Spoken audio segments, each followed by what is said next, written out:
dan disahihkan oleh Syekh Albani rahimahullahu taala. Di antara doa yang dipanjatkan oleh Nabi sallallahu alaihi wasallam setiap selesai sholat subuh, Allahumma inni as'aluka ilman nafi'an wa rizqan tayyiban wa amalan mutaqabbalan. Ya Allah, aku meminta kepadamu ilmu yang bermanfaat, rezeki yang baik, dan amalan yang diterima. Ini adalah doa yang di dalamnya memiliki makna yang sangat luas. Di antara makna yang disebutkan oleh para ulama, kenapa Rasulullah sallallahu alaihi wasallam meminta di awal doa beliau ilmu, kemudian baru beliau meminta rezeki dan amalan. Rezeki merupakan salah satu kebahagiaan di dunia ini, dan amalan merupakan bahagian untuk kehidupan akhirah. Man amila salihan min dzakari aw untha wa huwa mu'min falanuhyiyannahu hayatan thayyibah. Barang siapa yang seseorang beramal dari kalangan laki-laki dan perempuan, maka mereka adalah orang-orang mukmin, dan kami akan memberikan kepada mereka kehidupan yang baik. Sehingga baiknya dunia dan akhirat seseorang itu berbanding lurus dengan baiknya ilmu yang dia punya. Ilmu merupakan sumber dari segala kebaikan. Ilmu merupakan puncak kebahagiaan seseorang dunia dan akhiratnya. Tidak akan benar tidak akan benar amalan seseorang kalau dia tidak sertai dengan ilmu. Bukankah Allah Subhanahu wa taala mencela orang-orang Nasrani ketika mereka bersemangat beribadah, bersemangat untuk melakukan kebaikan, namun kebaikan yang mereka lakukan tidak disertai dengan ilmu. Allah Subhanahu wa taala mencela keadaan mereka dalam Al-Qur'an, ruhbaniyatan ibtada'uha ma katabna 'alaihim illa ibtigha'a ridwanillah. Ruhbaniyah, kerhiban yang dibuat oleh orang-orang Nasrani, sesuatu perbuatan bid'ah yang tidak pernah kami turunkan kepada mereka perkara tersebut. Namun bersamaan dengan itulah perkara yang dicela oleh Allah Subhanahu wa taala, mereka harapkan itu semuanya ibtigha'a ridwanillah. Mereka berharap dengan amalan-amalan yang mereka lakukan tersebut mengharapkan ridha Allah Subhanahu wa taala. Nah, hancur mereka, rusak. Capek mereka beramal siang dan malam, tetapi justru amalan mereka itu menggiring mereka ke dalam nerakanya Allah karena tidak disertai dengan ilmu. Nah, begitu juga seseorang mendapatkan kenikmatan oleh Allah berupa rezeki, yang seharusnya rezeki tersebut menjadi jalan untuk dirinya semakin bisa mendekatkan diri kepada Allah. Namun ketika tidak dibarengi ilmu, maka nikmat yang Allah berikan kepadanya justru akan menjadi nikmah, akan menjadi kesengsaraan untuknya, akan menjadi malapetaka untuk dirinya. Oleh karena itu Al-Imam Asy-Syafi'i rahimahullah menyebutkan, man arada dunya fa'alaihi ilm wa man arada al-akhirah fa'alaihi ilm. Barang siapa yang seseorang menginginkan kebaikan dunianya, maka wajib dia untuk belajar agama. Dan barang siapa yang seseorang ingin mendapatkan kebaikan akhiratnya, maka juga wajib bagi dia untuk menuntut ilmu agama. Bukankah Nabi SAW menyebutkan dalam hadisnya, man salaka tariqan yaltamisu fi ilman sahalallahu lahu bihi tariqan ilal jannah. Barang siapa yang seseorang memudahkan dirinya untuk menuntut ilmu agama, maka Allah Subhanahu wa taala akan mudahkan baginya jalan menuju surga. Surga dengan dunia ini tidak bisa dibandingkan dengan apapun. Maka Nabi SAW menyebutkan, kalau seandainya dunia ini ada harga di sisi Allah Subhanahu wa taala seperti sayap seekor lalat, maka Allah tidak akan memberikan minum kepada orang-orang kafir. Air pun tidak akan diberikan oleh Allah. Karena memang tidak ada sebanding apapun antara dunia dengan akhirat. Ya, makanya Allah memberikan dunia kepada siapapun. Nah, ketika akhirat, surga, sesuatu yang begitu berharga, yang tidak bisa dibandingkan dengan kehidupan dunia dan apa yang ada diisi di dalamnya, ya, maka tentunya jalan untuk kita mendapatkan yang lebih mudah dari itu dunia kita lebih dipermudah oleh Allah. Oleh karena itu disebutkan dalam Sahih Bukhari, ada dua orang sahabat Rasulullah SAW yang dia bekerja. Yang satu bekerja dan satu yang belajar. Kata Rasulullah, la'alallah yurzikuka, kemungkinan Allah memberikan rezeki kepadamu dikarenakan sahabatmu atau saudaramu menuntut ilmu. Oleh karena itu, ayyuhal ikhwah wal akhwat rahimani wa rahimakumullah, saya ajak diri saya dan antum semuanya untuk kita mengisi hari-hari kita untuk belajar menuntut ilmu agama. Jangan kita jadikan belajar menuntut ilmu agama adalah dari waktu-waktu sisa yang kita punya. Kapan saya sempat saya belajar, kapan saya tidak sempat ya sudah, kapan-kapan saya belajar.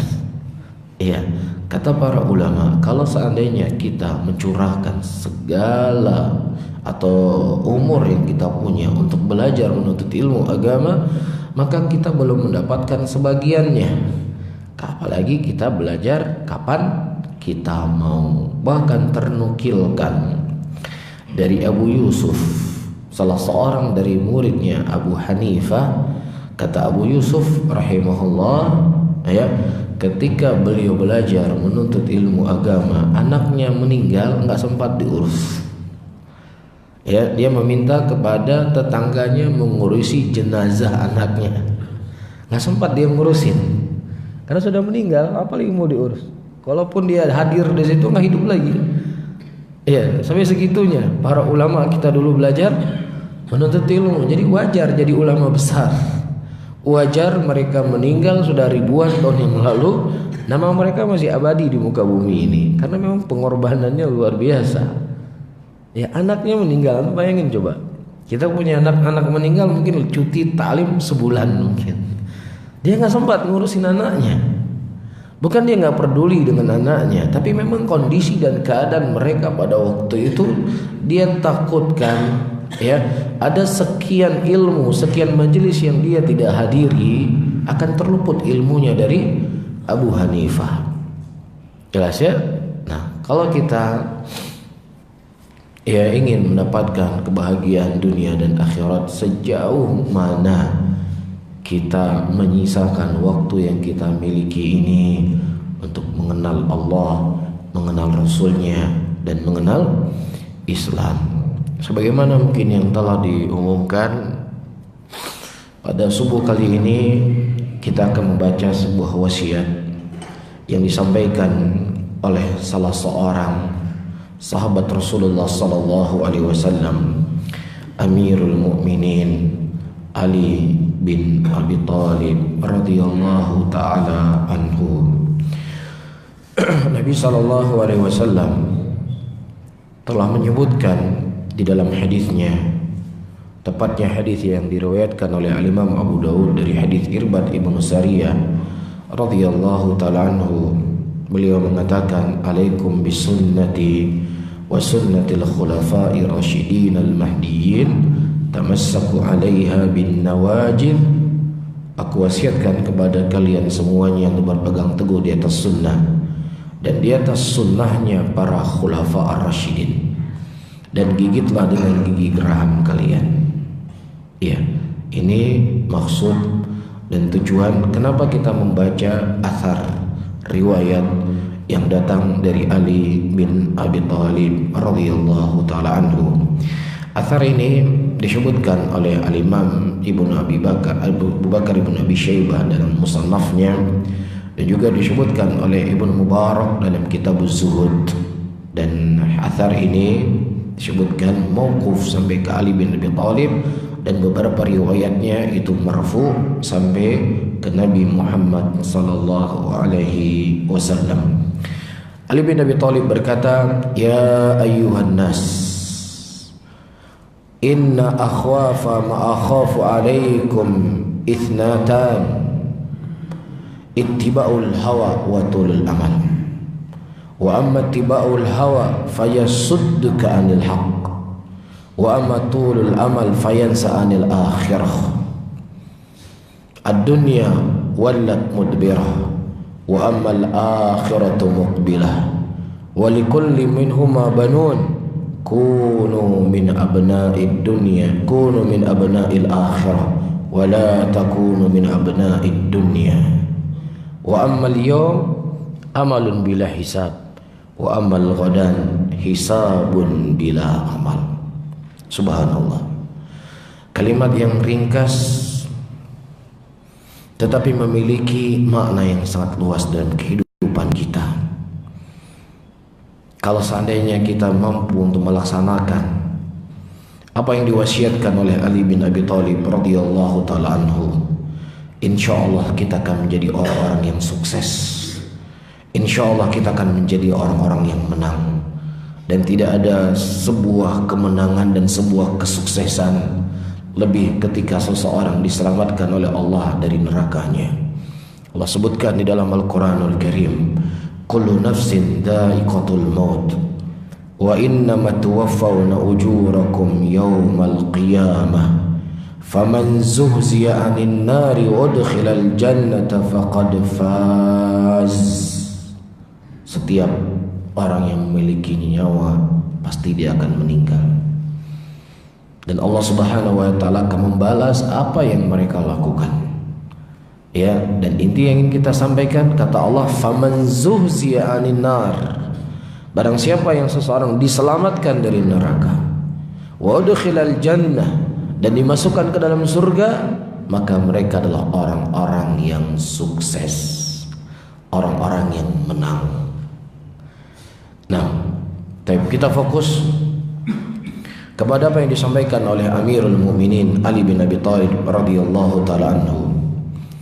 Inna akhwafu ma akhafu alaikum, sesungguhnya sesuatu yang paling aku khawatirkan dan yang paling aku takutkan kepada kalian.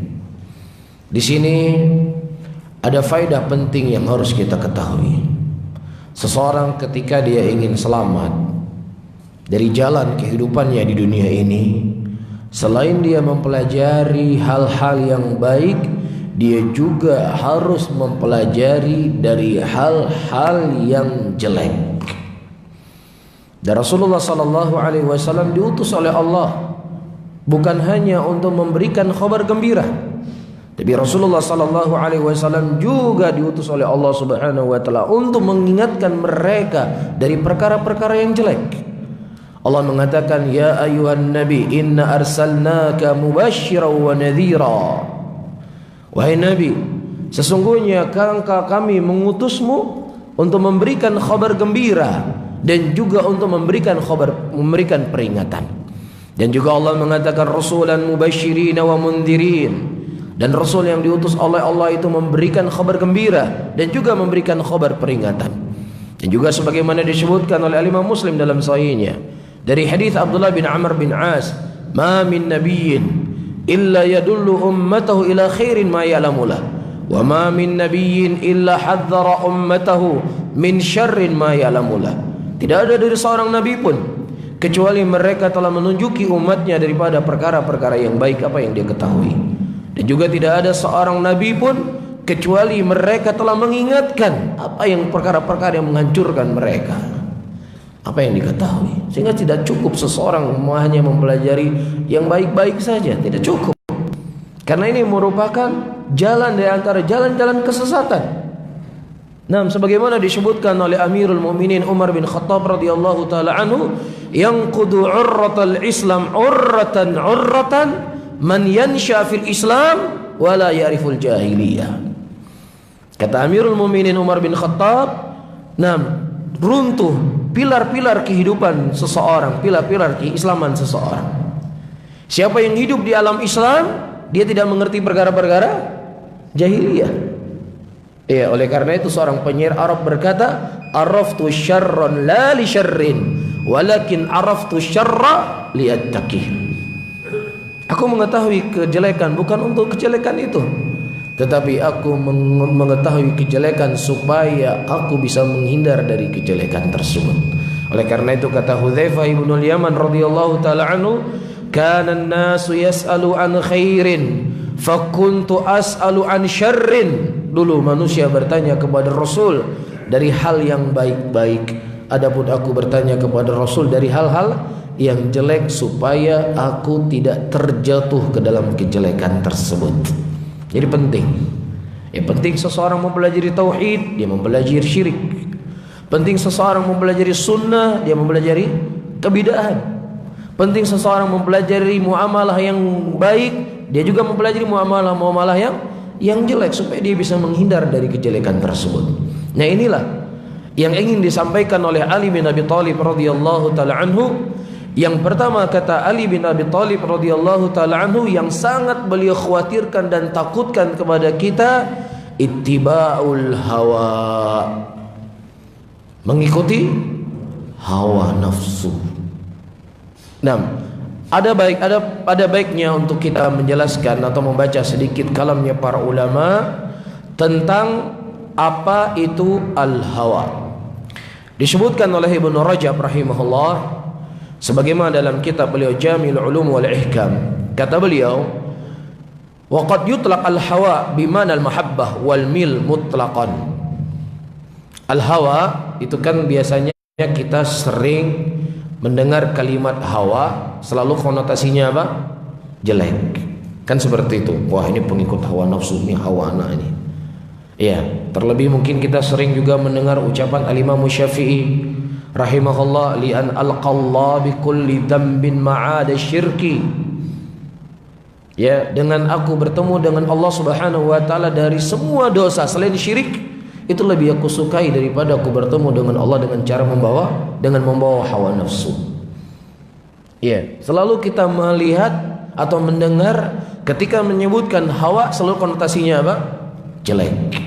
Namun di sini Ibnu Rajab rahimahullah beliau mengatakan terkadang al-hawa itu diinginkan adalah kecintaan dan kecondongan kepada sesuatu. Dan dia bisa bermakna baik, bisa dia maknanya adalah baik, dan juga bisa maknanya apa? Buruk. Jadi tidak semua hawa itu apa? Jelek. Allah Subhanahu wa taala menyebutkan dalam surat Al-Ahzab ayat ke-51, turji man tasya minhunna wa tu'wi ilaika man tasya. Ini ayat Allah turunkan kepada Rasulnya. Apa kata Allah? Dan silahkan engkau menangguhkan dari istri-istrimu, dan silahkan pula kata Allah wa ta'wi, ini hawa.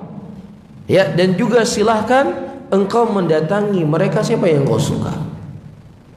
Faham? Apakah mungkin di sini Rasulullah membuat hawa nafsu yang jelek? Tidak.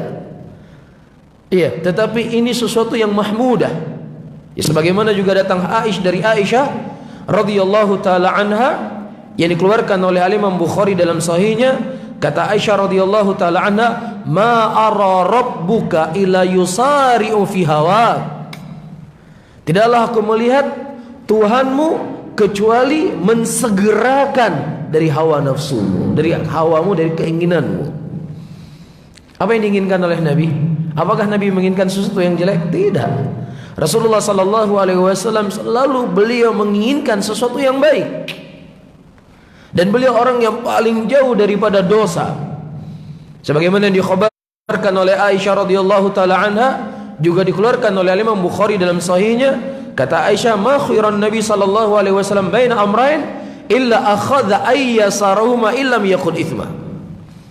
Dan tidaklah Rasulullah sallallahu alaihi wasallam diperhadapkan kepada beliau dua perkara, ya, kecuali beliau akan memilih di antara dua perkara tersebut yang paling mudahnya.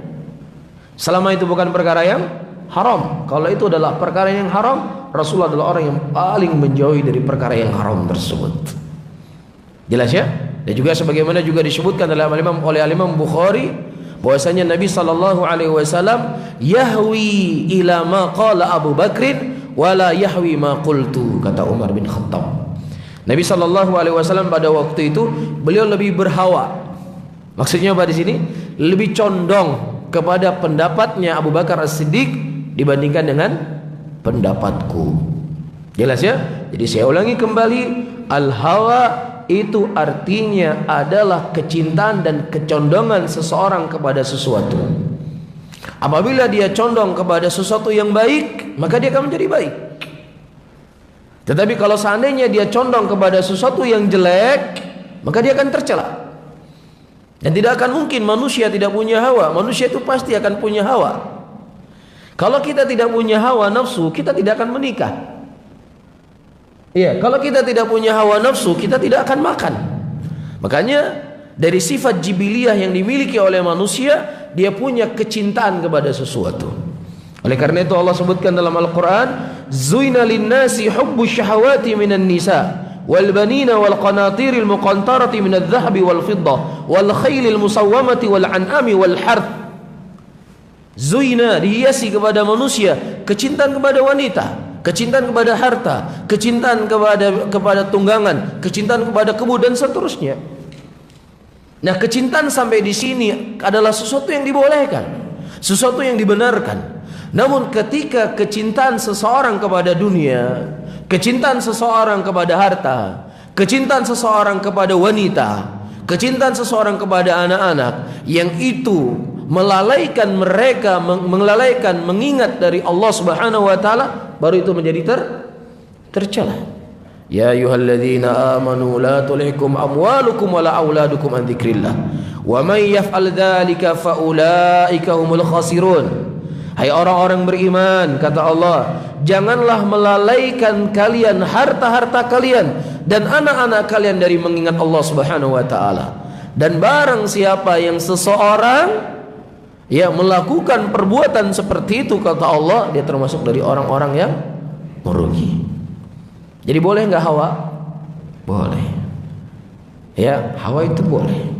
Tetapi hawa yang tercela ketika seseorang lebih mementingkan diri, lebih mengedepankan keinginannya di atas keinginan Allah Subhanahu wa taala. Ini baru tercela.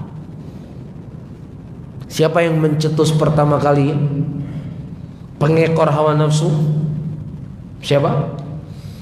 Siapa yang pertama kali pencetus hawa nafsu ini? Dia lebih mengedepankan dirinya, lebih mengedepankan keinginannya di atas keinginan Allah Subhanahu wa taala. Siapa? Iblis alaihi laknatullah.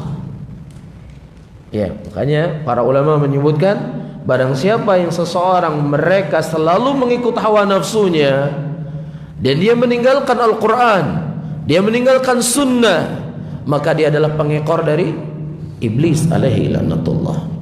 Apa kurangnya iblis? Iblis begitu faham, begitu sadar dan begitu mengerti kemuliaan Allah, keagungan Allah. Tidak ada sedikit pun keraguan iblis alaihi laknatullah. Allah menyebutkan dalam Al-Quran ketika iblis berkata, "Fabi'izzatik", demi kemuliaanmu ya Allah.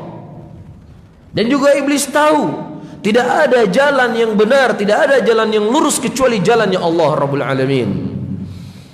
Allah Subhanahu wa taala mengatakan ucapan iblis dalam Al-Quran, "Laqudanna lahum siratal mustaqim, thumma la'atiyannahum min baini aydihim wa min khalfihim wa an aymanihim wa an syama'ilihim wa la tajidu aktsaruhum syakirin." Dan sungguh aku akan menyesatkan mereka seluruhnya daripada jalanmu yang lurus. Tahu nggak iblis jalannya Allah, jalan yang lurus? Dia tahu dia semuanya. Tetapi dia lebih mengedepankan hawa nafsunya, lebih memamerkan dirinya yang hebat. Ketika Allah mengatakan, "Wa idh qulna lil malaikati isjudu li adama fasajadu illa iblisa aba wastakbara wa kana minal kafirin." Ketika kami berkata kepada para malaikat untuk mereka semuanya sujud kepada Adam, seluruhnya sujud kepada Adam kecuali iblis. Dia beralasan, dia berargumen, khalaqtahu min tin wa khalaqtani min nar. Engkau ciptakan dia dari tanah, sementara engkau ciptakan aku dari api. Ya, jadi iblis menggunakan kias yang fasidah. Kias yang fasid. Bagaimana fasidnya? Dia menganggap bahwasannya api itu lebih baik dari tanah. Sehingga bagaimana sesuatu yang itu lebih baik sujud kepada sesuatu yang kurang, yang di bawahnya keutamaannya. Ini pikirannya iblis.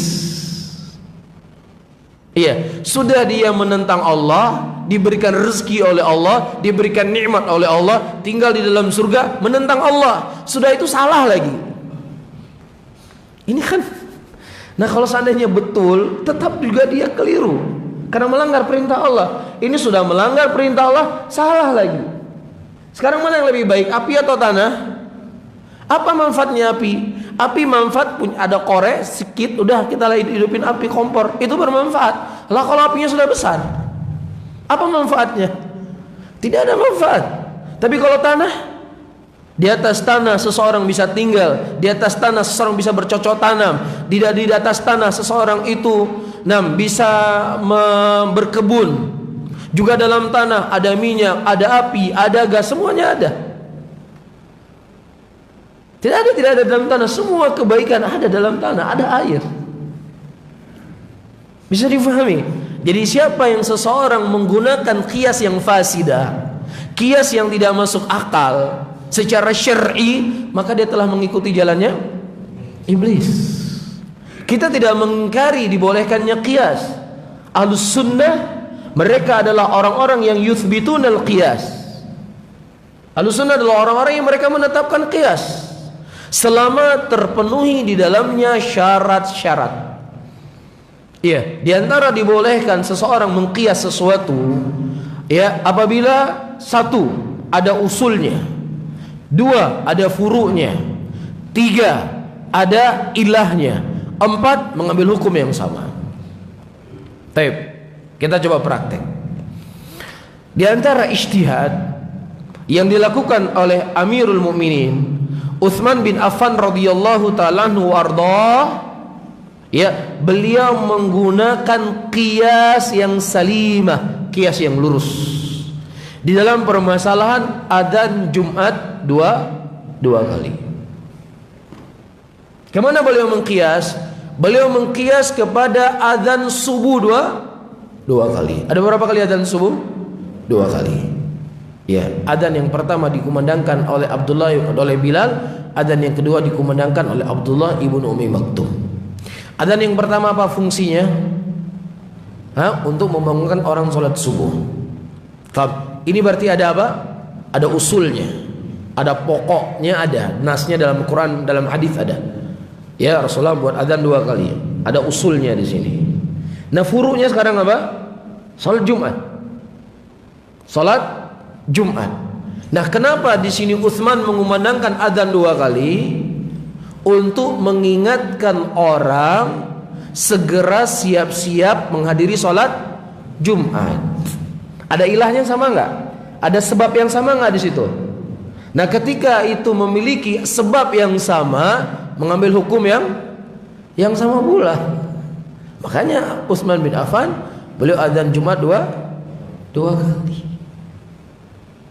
Jelas dari sisi kiasnya harus ada usulnya, kemudian harus ada furu'nya, kemudian ilah yang sama. Ketika mengambil ilah yang sama, maka dia mengambil hukum yang sama. Contoh yang lain, iya, dalam mazhab Abu Hanifah, mereka membolehkan seorang wanita untuk menikahkan dirinya sendiri. Boleh. Wanita yang rasyidah itu dibolehkan. Ini mazhabnya siapa? Abu Hanifah. Apa dalilnya Abu Hanifah? Dalilnya Abu Hanifah qiyas dalam masalah ini. Apa usulnya? Pokoknya usulnya adalah bolehnya seorang wanita melakukan jual beli tanpa adanya wali. Sah atau enggak? Istri antum pergi ke showroom motor, beli motor di sana. Sah enggak? Sah. Berarti ada usulnya. Paham? Nah, furu'nya adalah nikah. jual beli dan nikah sama-sama apa? Akad. Sama-sama apa? Akad. Paham ya? Nah, ketika dia ada usul, kemudian dia ada furu, dan ilahnya juga sama-sama akad, maka mengambil hukum yang sama. Sampai di sini benar nggak kiasnya Abu Hanifah? Sampai di sini benar. Namun di sana kaidah disebut oleh para ulama, tidak ada kias ketika datang dalil yang sharih, yang wadih. Apa kata Rasulullah? La nikaha illa biwali. Tidak ada pernikahan kecuali dengan wali. Sehingga kias tadi terbatalkan dengan sendirinya. Walaupun kiasnya adalah kias yang mundhabit, ketika datang dalil yang membatalkan kias tersebut, maka kias tersebut tidak bisa dipakai. Paham di sini? Jadi tidak boleh seseorang kemudian berdalilkan dengan pendapatnya Abu Hanifah. Ya, ini kan ada khilafnya para ulama dalam masalah ini. Jadi kamu jangan terlalu kaku lah. Jangan terlalu jumud. Ini ada khilaf, ini ada pendapatnya Abu Hanifah. Abu Hanifah ini imam dari a'immatu ahli sunnah. Kita sepakat, ketika khilaf tersebut adalah khilaful faham, kita sepakat untuk kita berlapang dada.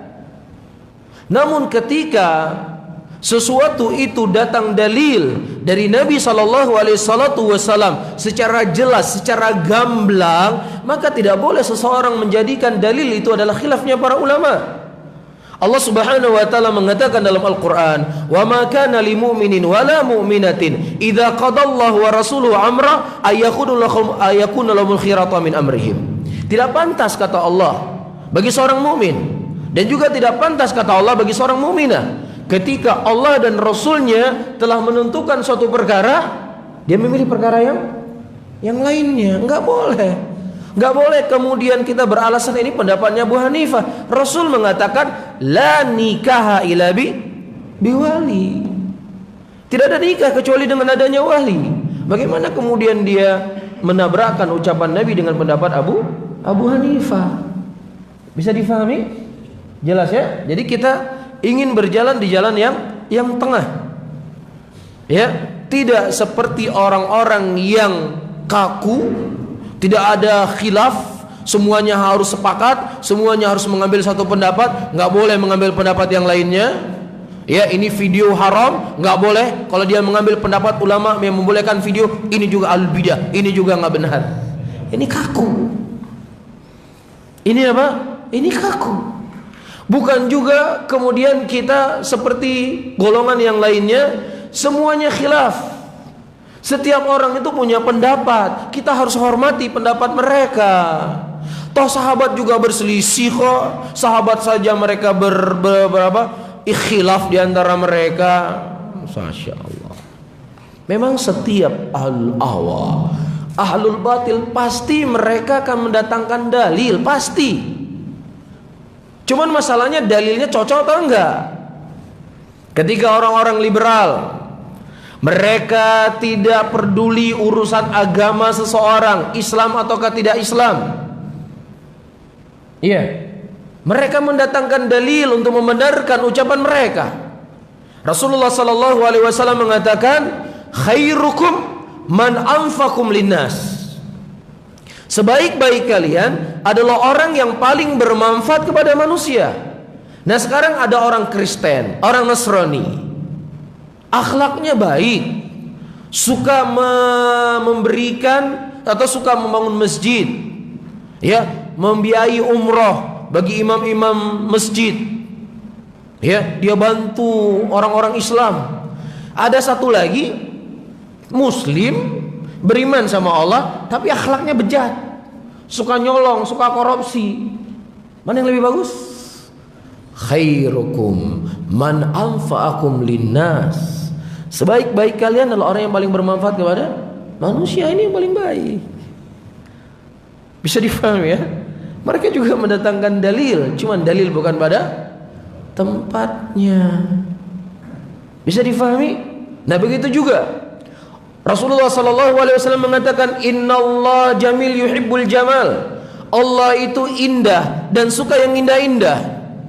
Sekarang mana yang indah? Wanita memakai jilbab, menutupi seluruh tubuhnya, tidak kelihatan apapun kecuali matanya, dengan seorang wanita yang memakai baju ketat, rambutnya pirang, mukanya putih, bibirnya seksi. Mana yang lebih indah? Mana yang lebih indah? Nggak mungkin kalau yang pertama lebih indah. Yang pertama saja disuruh tutup supaya nggak nampak keindahannya. Mana yang lebih indah? Yang kedua indah. Innallaha jamil yuhibbul jamal. Allah itu indah, suka yang indah-indah. Subhanallah.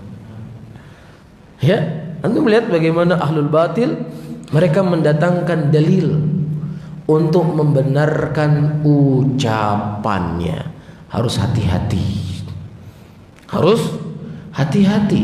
Nah begitu juga mereka mendatangkan dalil perselisihan terjadi di kalangan sahabat Rasulullah, kemudian mereka membawa perselisihan tersebut ke dalam perkara-perkara usul, perkara-perkara pondasi dalam agama, perkara-perkara akidah. Iya, contoh, kita contohkan misalnya. Memang betul terjadi perselisihan di antara Ali bin Abi Thalib radhiyallahu taala anhu dengan Aisyah, sampai terjadi perang Siffin, perang Jamal. Cuman perhatikan baik-baik apa perselisihan yang terjadi di antara mereka. Setelah terbunuhnya Utsman bin Affan radhiyallahu taala anhu, naik Ali sebagai khalifah. Aisyah radhiyallahu taala anha, Muawiyah, ya, dan juga dari kerabat-kerabat Muawiyah, pada waktu itu mereka menuntut agar segera orang-orang yang membunuh Utsman diadili. Tidak boleh diundurkan, harus segera diadili, karena mereka telah menzalimi Utsman bin Affan radhiyallahu taala anhu. Dan Ali bin Abi Thalib sebagai khalifah pada waktu itu boleh sepakat. Beliau sepakat dengan Aisyah radhiyallahu taala anha, orang yang membunuh Ali, membunuh Utsman adalah orang yang zalim. Mereka harus diberikan pelajaran, mereka harus dikisos. Tidak ada perselisihan di antara Ali dengan Aisyah dalam masalah ini. Faham di sini? Yang mereka perselisihkan adalah teknis. Mereka perselisihkan apa? Teknis. Kalau Aisyah, mereka ingin segera, harus disidang, nggak boleh lama-lama. Kalau Ali, beliau melihat beliau seorang pemimpin, seorang kepala negara. Iya, yang kondisi negara pada saat itu dalam keadaan kacau, pemimpinnya baru saja dibunuh, sehingga Ali ingin menyelesaikan masalah-masalah besar dulu. Maksudnya ada yang lebih besar daripada itu yang harus segera disegerakan, jangan sampai negara ini jadi tambah kacau. Paham di sini? Jadi Ali meminta waktu. Berbeda nggak mereka? Hah? Berbeda cuman teknis, nggak berbeda kepada akar permasalahan. Jadi bagaimana Anda membawa perselisihan ini kepada masalah akidah? Ya, yang satu mengatakan Allah beristiwa di atas arasnya sesuai dengan keagungan dan kebesarannya, yang satu mentakwil. Jangan sering salah-salahkan. Ini perkara khilaf di kalangan para ulama. Toh mereka juga punya ulama-ulama di sini dalam masalah ini. Para sahabat saya berselisih. Nauzubillah. Berdalilkan dengan sesuatu yang bukan pada tempatnya. Inilah namanya apa? Al-hawa. Namanya apa? Hawa. Lebih mengedepankan dirinya dibandingkan dengan keinginan Allah Subhanahu wa taala dan keinginan Rasulullah sallallahu alaihi wasallam. Kalau ilmu itu, kalau kita bicara masalah ilmu itu luar biasa. Pengetahuan mereka itu sangat luar biasa. Allah Subhanahu wa taala menyebutkan keadaan orang-orang Yahud, keadaan orang-orang Nasrani. Ya'rifunahu kama ya'rifuna abna'ahum. Mereka mengenal Muhammad itu sebagaimana mereka mengenal anak mereka sendiri. Disebutkan oleh Imam Bukhari rahimahullah, ketika Herakl bertemu dengan Abu Sufyan, yang waktu itu Abu Sufyan masih dalam keadaan musyrik, ya, beliau Herakl bertanya kepada Abu Sufyan bagaimana sifat-sifat dan ciri-ciri Muhammad sallallahu alaihi salatu wasallam yang diutus ke kota Mekah pada waktu itu. Ditanya, dia bertanya sesuai dengan informasi yang ada dalam kitab Injil. Dan kemudian Abu Sufyan, beliau menjawab sama persis apa yang beliau lihat. Apa kata Herakl? Kata Herakl, kalau seandainya Muhammad ini ada di hadapanku, akan aku cuci kakinya. Tahu nggak dia? Dia tahu sebagaimana iblis tahu keagungan Allah. Sebagaimana iblis tahu jalan Allah dari jalan yang lurus. Begitu juga dia. Dia tahu bahwasanya Rasul ini adalah nabi dan rasul yang telah dikhabarkan dalam kitab Injil. Sampai-sampai dia ingin mencuci kaki Rasulullah. Kemudian kata Abu Sufyan, ada faedah sedikit di sini. Kata Abu Sufyan, kalau seandainya bohong, ya, bukan perbuatan yang tercela dan hina, saya akan berbohong. Ini musyrik loh ya.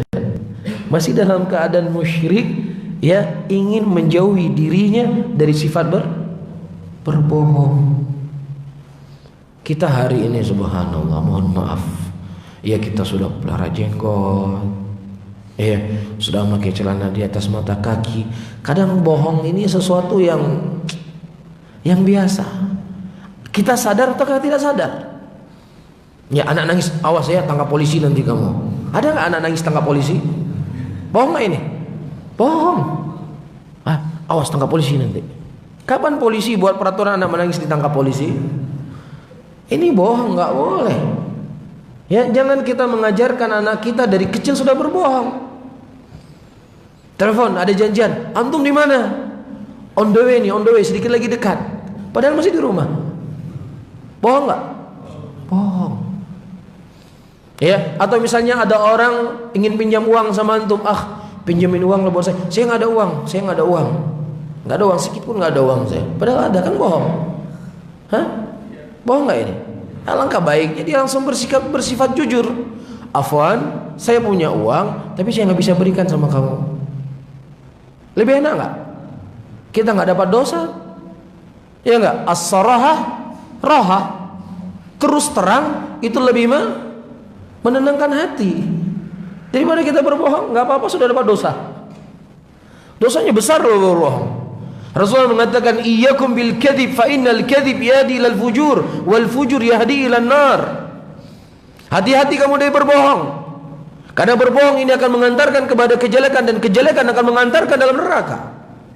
Dan Rasulullah SAW mengkhabarkan dalam sebuah hadisnya, ada seorang laki-laki yang dia mencabik-cabik wajahnya dengan besi kelak di yaumul qiyamah. Ketika sebelah kanan sisi wajahnya habis, nampak tulangnya, dia cabik-cabik di sebelah kirinya, kemudian yang kanannya kembali tumbuh daging. Kaget Rasulullah. Ya Jibril, apa dosa orang ini sehingga dia disiksa dengan siksaan seperti ini? Kata Jibril alaihissalam, dulunya di dunia hidup dalam keadaan berbohong. Dosa besar. Musyrikin, ya, melepaskan diri darinya dari sifat bohong. Ini kan luar biasa. Lah kita mengaku muslim, mengaku ahlus sunnah, mengaku pengikut Rasulullah sallallahu alaihi wasallam, tapi bohong ini enggak jauh dari kita. Nauzubillah. Hati-hati ya ikhwah, rahimani wa rahimakumullah. Baik, kita kembali. Kemudian Herakl menawarkan agama ini kepada menteri-menterinya, pada menteri-menterinya, kepada pembesar-pembesar kerajaannya. Ternyata tidak ada satupun yang menyambut seruannya siapa? Herakl. Karena dia takut kekuasaannya hilang, takut kerajaannya hilang, takut dunia hilang, sehingga dia lebih condong kepada dunianya tadi. Dia meninggalkan kebenaran. Faham di sini? Jadi terkadang bukan hanya kejahilan, bukan saja kebodohan, tetapi ada unsur-unsur yang lain yang menghalangi seseorang dari al-haq, mengikuti kebenaran. Iya, juga disebutkan oleh Imam Bukhari dalam sahihnya dari hadis Musaib bin Hazin radhiyallahu taala anhu, ketika Rasulullah sallallahu alaihi wasallam mendatangi pamannya Abu Talib. Abu Talib dari sisi pengetahuan, dari sisi ilmu, dia tahu persis apa yang dibawa oleh Rasulullah sallallahu alaihi wasallam adalah kebenaran. Ternukilkan dari Abu Talib, dia berkata, laqad alimtu bi anna dina Muhammadin dinul bariyah. Dan aku telah mengetahui dengan pasti bahwasannya agama Muhammad adalah sebaik-baik agama. Ini kata Abu Talib. Iya, ketika Rasulullah mengajak Abu Talib masuk Islam, ya ami qul kalimatan wa hajju bika indallah. Wahai pamanku, ucaplah kalimat, yang dengannya aku bisa membelamu nanti di depan Allah. Kemudian apa kata Abu Lahab, Abu Jahal di sampingnya, atarghabu an millati Abdul Muttalib? Apakah engkau benci dengan agama nenek moyangmu? Akhirnya apa? Hawanya siapa?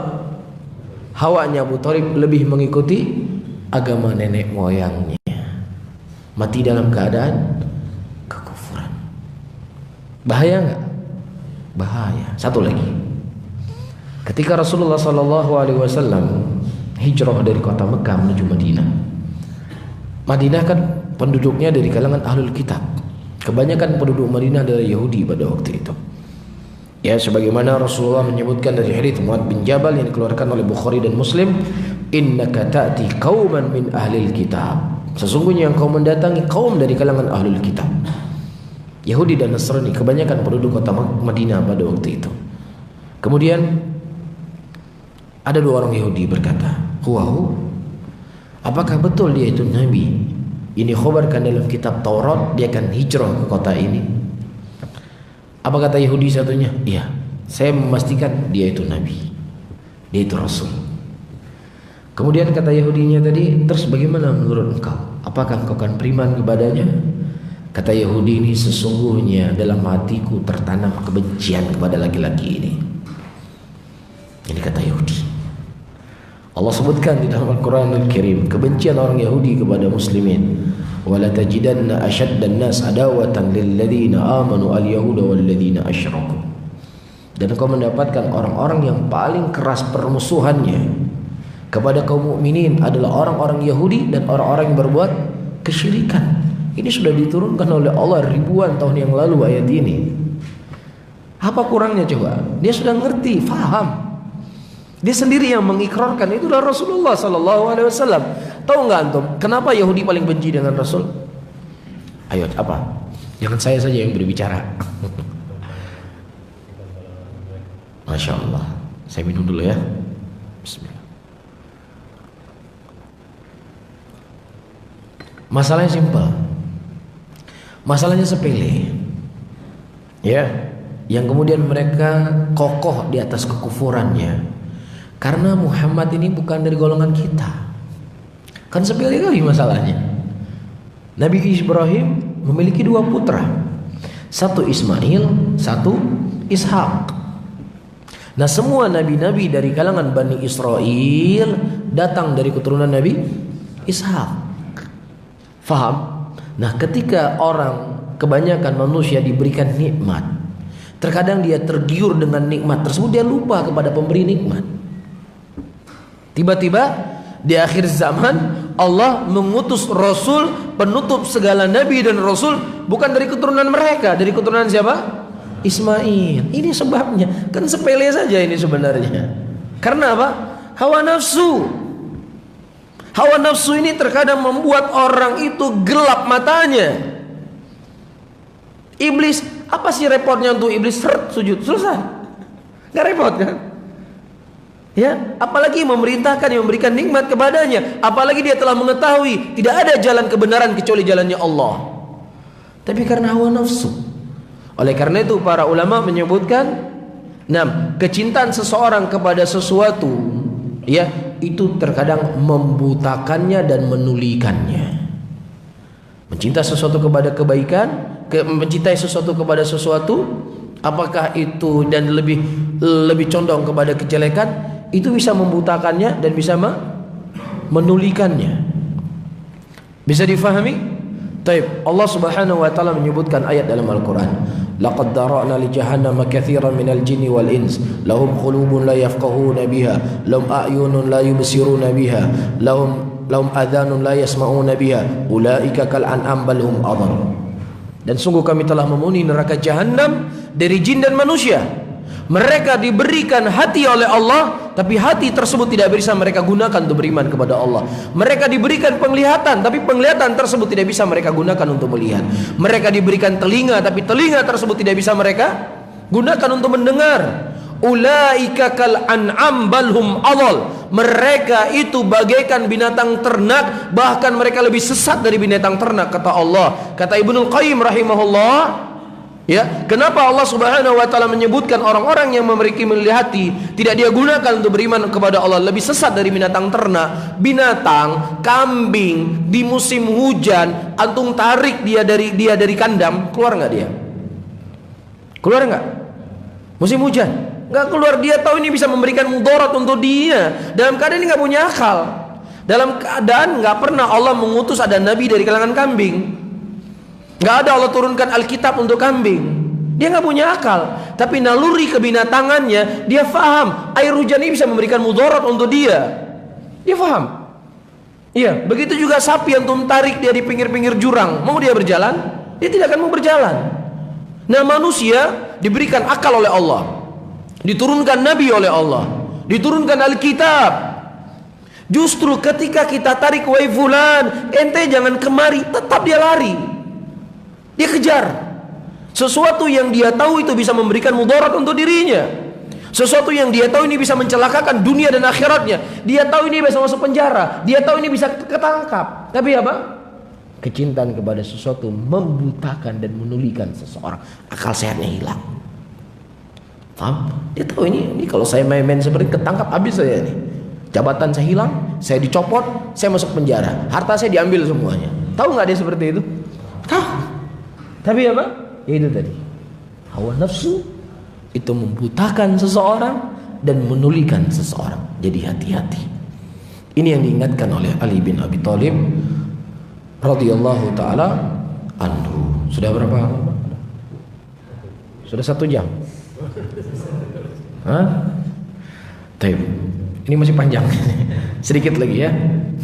Kemudian kata Ali bin Abi Thalib, perkara yang kedua yang sangat dikhawatirkan oleh Ali bin Abi Thalib, tulul amal, panjangnya angan-angan kita ya dari kehidupan dunia ini, melupakan kita dari kampung akhirat. Ya, bercita-cita mau ini, mau ini, mau ini, mau ini, sesuatu yang terkadang sulit untuk dia raih. Tapi terus dia kejar, terus dia cari, terus dia berusaha untuk meraihnya. Sehingga orang-orang yang seperti ini, ayyuhal ikhwah rahimani wa rahimakumullah, dia akan melupakan dia dengan kampung akhirat. Iya, perkara dunia adalah perkara yang seseorang tidak akan pernah kenyang, tidak akan pernah puas. Rasulullah SAW menyebutkan dalam hadisnya, kalau seandainya seorang anak manusia diberikan satu wadi emas, satu gunung emas, maka dia akan minta yang kedua. Kapan dia akan merasa puas? Kata Rasulullah SAW, kalau seandainya tanah itu sudah masuk ke dalam mulutnya, maksudnya sudah mati. Beginilah ambisi manusia, beginilah hasrat manusia untuk mencari dunia. Ketika dia punya mobil 1, ingin punya 2 mobil. Punya mobil 2, ingin punya 4. Sudah ingin punya 4 mobil, ingin punya pabrik mobil. Itu manusia. Sudah punya pabrik mobil 1, ingin punya yang selanjutnya. Gak pernah puas. Dan sebenarnya Islam tidak melarang hal yang seperti itu. Tetapi ketika itu semuanya dia korbankan akhiratnya, dia lalai dengan hal yang seperti ini, maka ini menjadi tercela. Ya, Allah Subhanahu wa taala memang sudah menyebutkan dalam Al-Qur'an, wa mal hayatud dunya illa mata'ul ghurur. Tidaklah kehidupan dunia itu kecuali kehidupan yang apa? Yang menipu. Para sahabat Rasulullah sallallahu alaihi wasallam secara tabiatnya mereka suka dengan dunia. Ini tabiat manusia.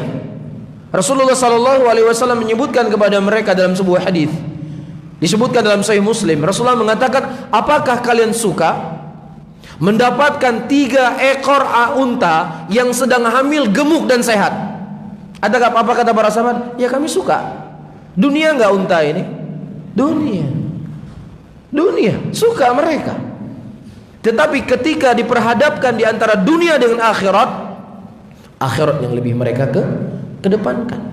Dan mereka tidak pernah mau kalah dalam urusan akhirat kepada siapapun dari sahabat yang lainnya. Tapi dalam urusan dunia biarlah kita berada di belakang. Mereka tidak terlalu berambisi untuk mendapatkan dunia, tapi mereka sangat berambisi untuk menjadi yang terbaik di sisi Allah dalam urusan akhirat mereka. Bukan berarti mereka nggak mencari dunia, mereka mencari dunia. Jelas di sini. Ketika sebagian sahabat-sahabat mendatangi Nabi SAW, mereka mengatakan, ya Rasulullah, dhahaba ahlu dhuthur bi amwalihim, nusalli kama yusalluna kama nusalli, yasumuna kama nasumu, yatasaddaquna lam natasaddaq. Ya Rasulullah, telah pergi orang-orang kaya dengan harta-harta mereka. Mereka sholat seperti kami sholat, mereka berpuasa sebagaimana kami berpuasa, tetapi mereka bersedekah dan kami tidak bersedekah. Apa amalan-amalan yang bisa kami lakukan supaya kami bisa menyaingi sedekah mereka? Kalau kita biasanya kan, ya inilah hikmahnya Allah menjadikan kita orang fakir, jadi nggak perlu bersedekah. Ini Allah itu maha adil, Masya Allah, Allah maha adil, maka jadi kita nggak perlu bersedekah. Kan begitu kita kan? Tapi sahabat Rasulullah enggak. Mereka enggak mau kalah dalam urusan akhirat. Mereka ingin mendapatkan solusi dari Rasulullah. Ya Rasulullah, apa yang bisa kami lakukan bisa menyaingi mereka? Kemudian Rasulullah mengajarkan mereka berzikir selesai sholat, dan itu bisa menyaingi sahabat-sahabat yang bersedekah. Nah, para sahabat-sahabat yang sudah bersedekah juga nggak merasa cukup dengan apa yang telah mereka lakukan. Wa tazawwadu fa inna khairaz zadi taqwa. Berbekallah kalian, perbanyak bekal, dan sebaik bekal adalah takwa. Mereka tidak merasa cukup apa yang telah mereka punya. Akhirnya mereka ngamalin juga apa yang diamalkan oleh para sahabat yang fakir tadi. Nah, sahabat yang fakir tidak putus asa, ya Rasulullah, sekarang mereka juga berzikir, ya Rasulullah, kami kalah lagi. Kemudian kata Rasulullah, dzalika fadlun minallahi yu'ti man yasha. Itu merupakan kemuliaan yang Allah berikan siapa yang Allah kehendaki. Intinya mereka nggak pernah mau kalah. Ya, tapi kalau dalam urusan dunia, kalau kita biasanya kan, ini hal yang sepele. Soft awal masih kosong. Iya Pak, maju Pak, silakan Pak. Iya nggak? Padahal Rasulullah mengatakan khairus sufuf, aqdam, sebaik-baik soft yang paling depan. Tapi kalau dalam urusan dunia, wah, saya yang harus paling depan. Nggak bisa ini. Kadang disikut sama yang lainnya. Ini kita. Iya, ketika Rasulullah dipersaudarakan dengan dua sahabat, Abdurrahman bin Auf dengan Rabi radhiyallahu taala anhuma. Abdurrahman bin Auf hijrah dari Mekah. Beliau nggak punya apa-apa, nggak punya istri, nggak punya kebun, nggak punya rumah, apapun beliau nggak punya. Kemudian ditawarkan oleh sahabat yang dipersaudarakan oleh Nabi SAW. Dia berkata, wahai Abdurrahman, saya memiliki 2 petak tanah. Silakan engkau memilih mana di antara 2 petak tanah yang kupunya, engkau ambil. Luar biasa ya. Dan saya memiliki 2 orang istri. Silakan engkau pilih mana di antara 2 istriku yang paling cantik. Aku akan ceraikan dia, dan selesai masa iddah silakan kau kawinkan. Luar biasa. Hah? Luar biasa. Kemudian kata, dipilih nggak sama Abdurrahman bin Auf? Kata Abdurrahman, jazakallah khairan.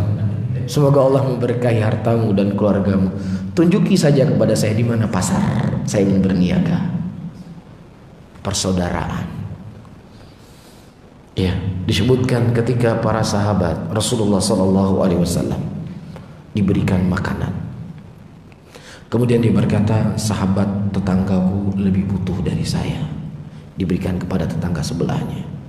Tetangga sebelahnya mengatakan, tetangga saya lebih butuh dari saya. Diberikan kepada tetangga sebelumnya. Kemudian makanan tersebut kembali ke rumah awal. Wa yu'thiruna ala anfusihim walau kana bihim khasasah. Mereka lebih mementingkan saudaranya, walaupun mereka sendiri apa? Butuh.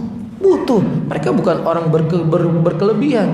Ya, mereka kurang, tapi mereka menganggap saudara saya lebih butuh dari saya. Ini sifat mereka.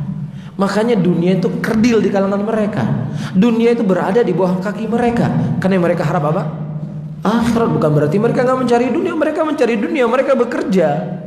Tapi dunia itu tidak sampai masuk ke dalam hatinya. Inilah salah satu sumber kesuksesan sahabat Rasulullah SAW. Kemudian saya ringkas, kata Ali bin Abi Thalib, wa likulli humma banun. Ad-dunya walad mudbirah. Dunia itu dia pergi dan akan datang. Dia datang dan akan pergi. Wa amal akhiratu muqbilah. Adapun akhirat adalah masa depan buat kita. Kunu min abna'il akhirah. Jadilah kalian sebagai pecinta-pecinta akhirat, dan jangan kalian jadikan diri kalian sebagai budak dunia. Ini kata Ali bin Abi Thalib. Wa amal yaum amalun bila hisab. Adapun hari ini orang-orang itu beramal, mau dia berbuat kekufuran sebesar apapun kekufuran yang dia lakukan, Allah pasti juga akan memberikan kemudahan kepadanya kalau Allah inginkan. Allah tidak azab dia, Allah tidak hisab dia di dunia. Iya, begitu juga ketika seseorang berbuat baik sebesar apapun kebaikannya, Allah Subhanahu wa taala belum membalasnya. Maksudnya membalas dari sisi surga, membalas kemudahan, ketenangan hati itu akan diberikan oleh Allah. Adapun di akhirat, kata Ali bin Abi Thalib, adalah hari di mana kalian akan dihisab dan tidak ada kesempatan untuk beramal. Satu detik pun tidak diberikan oleh Allah. Ketika Allah menimbang amalan kita, faman khaffat mawazinu fawa fi 'ishatir radiyah wa amma thaqulat mawazinu fawa fi 'ishatir radiyah wa amma man khaffat mawazinu fa ummuhu hawiyah. Barang siapa timbangan amalan kebaikan seseorang itu lebih banyak, dia akan mendapatkan kehidupan yang bahagia. Dan kalau seandainya amalan kejelekannya itu justru lebih banyak, kebaikannya lebih sedikit, maka dia akan mendapatkan kehidupan yang sengsara. Ketika ditimbang oleh Allah, cuman beda sedikit saja. Kalau seandainya ada kalimat zikir yang kita ucapkan, astaghfirullah, astaghfirullah, atau alhamdulillah, wala ilaha illallah, Allahu akbar, yang ini hanya dibaca tidak lebih 1 menit, seandainya ada ini tercatat dalam amalan kita, niscaya amalan kita akan lebih banyak dan kita akan masuk dalam surga. 1 saja. Kemudian mereka berkata, Rabbi laula akhartani ila ajalin qarib fa asaddaqa wa akum minas salihin. Ya Rabbku, kalau seandainya kau mengakhirkan sejenak saja kematianku, aku akan beramal saleh. Ya Allah, berikan kepada saya 1 menit saja supaya bisa berzikir kepadamu. Ya Allah, berikan kepada saya 1 menit saja untuk saya bisa beristighfar dari dosa yang saya lakukan sehingga amalan saya lebih banyak. Kalla, kata Allah, tidak sekali-kali. Engkau tidak akan dikembalikan ke dunia. Sudah habis masamu. Tidak ada amalan di situ. Yang ada apa? Hisab. Oleh karena itu saya mengajak diri saya sendiri dan saudara-saudara saya semuanya untuk kita pergunakan waktu sebaik mungkin untuk kita berbuat apa yang bisa menambah amalan kita di sisi Allah Subhanahu wa taala. Mudah-mudahan Allah Subhanahu wa taala ya mengumpulkan kita bersama Rasulullah sallallahu alaihi wasallam di dalam surganya. Amin ya rabbal alamin. Mungkin ini yang bisa saya sampaikan. Kalau memang ada sesuatu yang ingin disampaikan atau ditanyakan, tentunya sebatas kemampuan yang saya ketahui, dan saya tidak dibebani oleh Allah apa yang saya tidak ketahui. Kalau seandainya ada, kalau tidak ada, saya tutup pengajian kita di subuh kali ini.